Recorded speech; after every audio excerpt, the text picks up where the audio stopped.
The industrial internet era is something that is so important to the future of Europe, to the future of so many of your businesses. So let me just thank our co-sponsor for this, ETNO, and welcome up Stephen Tass, the executive chair of ETNO, to start this debate. Please. Ladies and gentlemen, there is a considerable public value at stake. Just think of the Internet of Things. It's a 330 billion euro opportunity for Europe. But as far as the infrastructure investment is concerned, we are still missing 106 billion euro investments to reach the European 2020 digital agenda targets for broadband. It's about creating the conditions to support European citizens, small businesses, big companies who are turning to digital as really the way to go in life and business. It is said that 40% of the potential benefits of industrial internet will not be achieved if we are not able to make machines to speak each other, to work together. In 2020, we will have over 50 billion devices, electronic devices all over the Europe, yes? So if you want to communicate all of those devices, it is a background for the Internet of Things. So I think that we need standardization, not only European, we need global standardization. So I think the cooperation is a very important step in this agreement, and we need more and more to share information among ourselves in Europe on cybersecurity threat.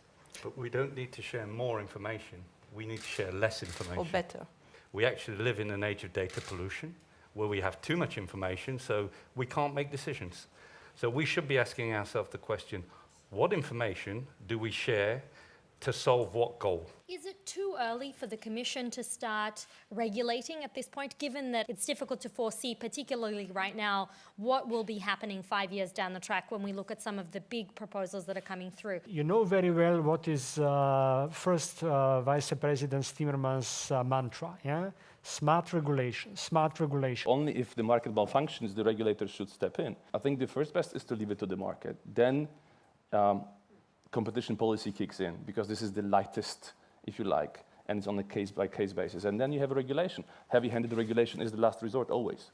Even if we do regulate, and when we have to regulate, we don't need to hamper innovation. It's absolutely important. If we want industry to prosper, innovation is at its core. You see different member states reacting differently, you know. In some member states, simply universities have, they have curricula, the same one as they're running it for centuries.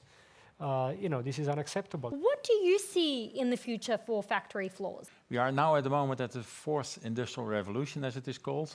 What we'll see is that customer demand will become much more personalized. But secondly, if you can create series of one in a more generic factory, a smaller factory, you install that factory close to the customer. If you order something on the internet, the designs are downloaded, and it is not a company producing somewhere in China and then shipping it over by airplanes, but it is really produced around the corner, and 2 hours later or 2 days later, it's delivered at your doorstep. So this whole paradigm change of economy of scale, factories 3.0, into economy of networking is quite a challenge for the next coming 5 years. All of the equipment that we send out is connected. So on average, we have 390 to 400 sensors on a machine. We have 6 GPS points that are continuously monitored and measured, and we monitor about 3,000 to 4,000 error codes on every single machine. And we can call our customers to shut down the equipment because a large failure is imminent, and that saves a lot of money. Union Europa doesn't fear change. We think digitalization also brings a lot of potential with it. But what we do see, and research has shown, is that it's the middle level, the middle skilled, medium skilled, middle level waged jobs that are going to be lost, which is going to be a huge challenge, not only for the workers, but for our states, for the financing of our welfare states, for the infrastructure and everything. Brilliant. Thank you all so much.